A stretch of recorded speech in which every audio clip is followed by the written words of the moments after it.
So hello guys, तो कैसे हैं आप लोग। आई होप आप सब मज़े में होंगे। So merry Christmas to all of you. एक सब्सक्राइबर ने मुझे बोला था कि दीदी प्लीज़ ये वाली स्टोरी एक्सप्लेन करिए।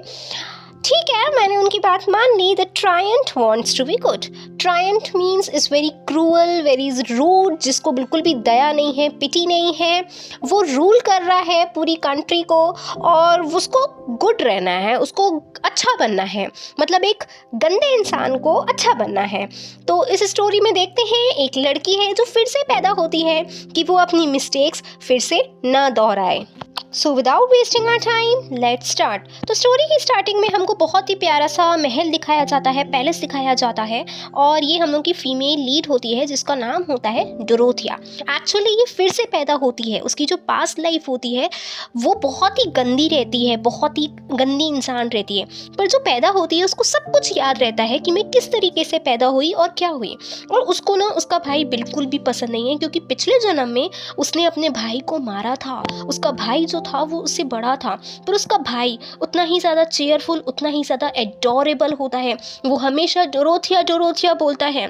और हम लोग देख सकते हैं कि जैसे उसने पिछले जन्म में सबको मारा था और जिन जिन को उसने सपोर्ट किया वो सब लोग उसके अगेंस्ट हो गए। और इस बार उसको ये मिस्टेक नहीं करनी, मतलब उसको लगता है मेरे पिछले जन्म में मेरे कर्म ही थे, जो मैंने सबके साथ गलत किया, जो मेरे साथी थे वो मेरे अगेंस्ट हो गए। पर इस बार मुझे चांस मिला है अच्छा बनने का, इसलिए मैं न्यू लाइफ में आई हूँ और मुझे सब कुछ याद है। पर मैं उसी घर में पैदा हुई हूँ, मैं वही प्रिंसेस हूँ, पर अब बस सिचुएशन चेंज है। अब वो सारी चीज़ें सोचने लग जाती है कि आखिर मैं अपने भाई से प्यार कैसे करूं, पर पिछले जन्म में मेरे सारे वो सब कुछ रिग्रेट्स थे, अब वो मुझे सब कुछ सही करना है। अब यहाँ पर देखा जाता है कि वो कोई बुक पढ़ रही होती है, उसको बुक्स पढ़ना बहुत अच्छा लगता है, बट आफ्टर ऑल वो अपने भाई को तो हेट करती ही है। तो फिर मेड आती है, बोलती है कि वो प्रिंसेस को परेशान मत करो, वो अभी पढ़ रही है। और फिर यहाँ पर कोई बात होती है एक बुक के नाम पे, तो जो मेड होती है वो बताती है कि ऐसा ऐसा है। तो फिर डोरोथिया बोलती है नहीं, आप गलत बोल रहे हैं, आप गलत बोल रहे हैं। उस एवेरा एम्पायर, ये इल्लों का जो एम्पायर है वो उवेरा ही एम्पायर है। तो फिर सब कोई शॉक्ड हो जाते हैं, आपने तो सही बता दिया, आप इतने छोटे से हो। एक्चुअली वो अपने भाई से इसलिए हेट करती है क्योंकि जब वो पैदा हुई थी तब उसकी मम्मी मर गई, और तभी उसके पापा उसको हेट करते हैं और उसके भाई को ही प्यार करते हैं। और इसीलिए उसके पापा उसको बहुत कुछ पनिशमेंट देते थे, मतलब उसके लाइफ में बिल्कुल भी प्यार नहीं था, हर एक चीज़ के लिए उसको पनिशमेंट दिया जाता था। वो पिछले जन्म में अपने भाई को जब मारती थी तो उसके पापा उसको पनिशमेंट करते थे, लॉक कर देते थे, सब कुछ ऐसा कर देते थे। और लास्ट में यही लोनली लाइफ और दुख भरी लाइफ उसको वो सब कुछ मारने लगी, सबको मारने लगी। और फिर जैसे ही वो थोड़ा सा बाहर जाती है अपनी मेड के साथ, तो एक गार्डन होता है जो उसकी मम्मी के नाम का होता है। तो जैसे ही वो जाती है एकदम से शॉक्ड हो जाती है कि मैं इस गार्डन में पहली बार आई हूँ। और फिर ये उसके पापा आते हैं, एकदम निर्दयी पापा, बोलते हैं ये कौन है। तो फिर मेड बताती है कि ये आपकी बेटी है। तो फिर यहाँ पर बताया जाता है कि क्यों, आप इसको मैनर्स नहीं है, पर वो फिर अच्छे से उनको बोलती है योर मैजेस्टी, और बहुत ही जैसे पहले के टाइम में बोला जाता है। और मेड ना उनकी तारीफ़ करने के लिए बोलती हैं कि प्रिंसेस बहुत स्मार्ट है, हमारा जो एम्पायर है उसकी पूरी हिस्ट्री ये जानती है, सब कुछ इसको पता है, सब कुछ, इतनी ज़्यादा मेमोरी शार्प है, सारा टाइम ये पढ़ती रहती है। तो उसके पापा बोलते हैं सच में, तो चलो मुझे स्टोरी बताओ हमारे एम्पायर के बारे में। तो उसकी बेटी बोलती है नहीं, आपके पास तो इतना टाइम है ही नहीं, क्योंकि आप तो जब से मैं पैदा हुई हूँ तब से आप मुझे देखने तक नहीं आए, तो आप तो बहुत बिजी मैन हैं। तो अगर आपने वो स्टोरी नहीं पढ़ी है, हमारी हिस्ट्री नहीं पढ़ी है, तभी मैं आपको बताऊंगी, वरना तो आपके पास इतना टाइम नहीं है, मैं आपका टाइम ज़ाया नहीं करना चाहती। She is smart. पर उसके पापा बोलते हैं ठीक है, आप जो बोलोगे मैं दूंगा, मुझे आपकी स्मार्टनेस अच्छी लगी। तो फिर वो बोलती है कि मुझे एक वाइन में, मुझे मेरा नाम चाहिए कि वो मेरे नाम की वाइन है। तो फिर उसके पापा बोलते हैं मेट, आपने इसको क्या सिखाया है, ये सिर्फ और सिर्फ 8 साल की है और इसको वाइन वगैरह सब कुछ पता है। तो वो बोलती है कि मैंने एक बुक में पढ़ा था, द पोर्ट्रेट ऑफ बेबिलिया, उसमें जो एक प्रेमी होता है वो अपने प्रेमिका के लिए इसी तरीके से वाइन बनवाता है और ये सदा सदा के लिए रहता है, फ्यूचर के लिए रहता है। और उसके बाद उसके पापा सोचने लग जाते हैं ये बुक तो बहुत ज़्यादा डिफ़िकल्ट है, आखिर इसने कैसे पढ़ लिया। और फिर वो बोलता है पर तुम्हें उस ओवेरा एम्पायर की हिस्ट्री बतानी पड़ेगी, नहीं तो तुम्हारी मेड का समझ लो, तुम्हारी मेड को मैं बहुत फिर पनिशमेंट दूंगा। फाइनली वो बता देती है सब कुछ और फिर वो गार्डन में बैठ के बुक पढ़ रही होती है और वो सोचती फिर से उसका कुछ सोचती है और उसका फिर से भाई आता है, ओ डोरोथिया डोरोथिया मेरी डोरोथिया। तो फिर मेट भी बोलती है देखो डोरोथिया अभी नहीं है, अभी वो रेस्ट कर रही है। और फिर जो उसका भाई होता है ना वो किसी स्पिरिट के बारे में बात करने लग जाता है। एक्चुअली सिंहासन में वही बैठ सकता है जिसके पास एक स्पिरिट है, स्पिरिट जो आई है, मतलब एक थिन सिल्वर ऑफ पावर है जो फेरी टेल देती है और इनके में पूरे एंसेस्टर को दी हुई है और वही सिंहासन में बैठ सकता है जिसके पास ये स्पिरिट है।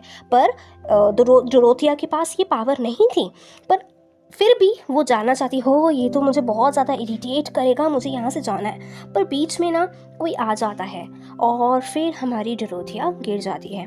अब वो देखकर एकदम हकी बकी हो जाती है, ये तो मेरा पहला प्रेमी है जिससे मैंने बहुत ज़्यादा प्यार किया, पर इसने मुझे बहुत ज़्यादा रुलाया है। पर इस जन्म में वो बहुत ज़्यादा उसको देख के रोने लग जाती है और बोलने लग जाती है, थ्योन थ्योन आई मिस्ड यू थ्योन। अब थ्योन सोचता है यार इसको मेरा नाम कैसे पता, मैं तो इसको फर्स्ट टाइम मिल रहा हूँ। अब वो जैसे ही रोने लग जाती है तो उसका भाई आता है, थ्योन को बोलता है तुमने मेरी बहन को रुलाया, वो आज तक कभी भी नहीं रोई। तो उसकी बहन बोलती नहीं मेरे आँख में कुछ चला गया था, बस यही रीज़न था। फिर उसका भाई रेमन बोलता है कि ये मेरा दोस्त है थ्योन, मिलो डोरोथिया, ये मेरा फ्रेंड है।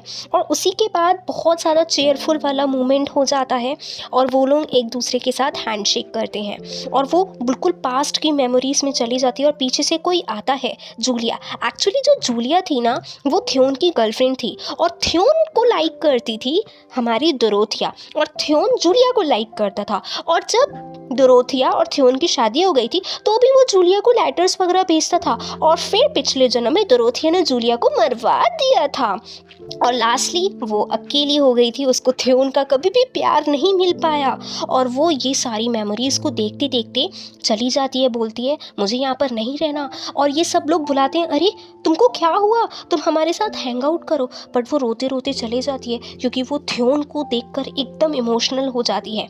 और अब यहाँ पर सिंहासन में बैठने का टाइम था हमारे जो रेमंड है, और रेमंड बोलते हैं प्लीज़ प्लीज़ डोरोथिया मुझे कोई सजेशंस दो ना कि मैं कैसे करूँ क्या क्या। और वो अपने बारे में सोचने लग जाती है कि मैं कैसे सिंहासन में बैठी थी इसे सिंहासन छीन के। और फिर ये बोलता है चेयरफुल भाई कि प्लीज़ मुझे एक हक दो ना, प्लीज़ मेरी बहन मेरे को एक हक दो ना।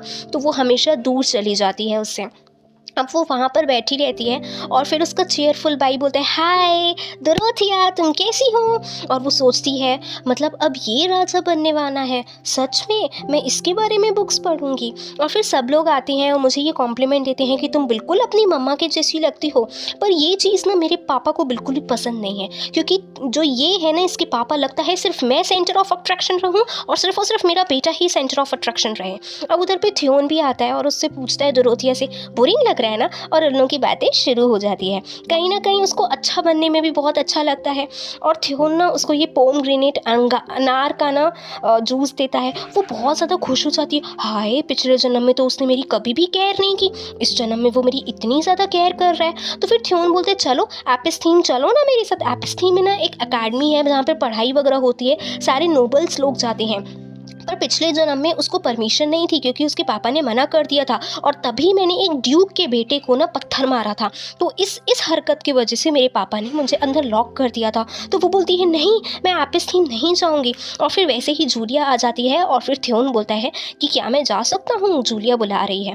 तो फिर उसके पापा ना डोरोथिया को उसको बुलाते हैं। तो वो जैसे ही जाती है तो ये ड्यूक खड़ा रहता है और ना ड्यूक देखता नहीं है और गलती से उसका जो जूस होता है वो उसकी ड्रेस में पूरा गिर जाता है। डोरोथिया बोलती है ओ ये तो जूस मेरे उसने थ्योन ने दिया था। और फिर उसके पापा बोलते हैं कि माफ़ी मांगो तुम ड्यूक से। पर उसका भाई बोलता है रेमन कि नहीं पापा डोरोथिया की तो कोई भी गलती नहीं थी, उन ड्यूक की ही गलती थी। बट फिर भी वो अच्छा बनने के लिए, सच में उसको अच्छा बनना है, वो माफ़ी मांगती है। पर ड्यूक बोलता है नहीं इसमें मेरी ही गलती थी आपकी नहीं। सो गाइस ये चैप्टर हम लोग यहीं तक रखते हैं, नहीं तो फिर वीडियो काफ़ी ज़्यादा लंबा हो जाएगा और due to my busy schedule. But मैं एफर्ट्स पुट ऑन करूँगी कि मैं जल्दी से जल्दी बहुत सारी स्टोरीज कवर करूँ। So till then bye bye, take care, keep watching, please like share subscribe my channel. I hope you liking my stories. Bye bye, take care.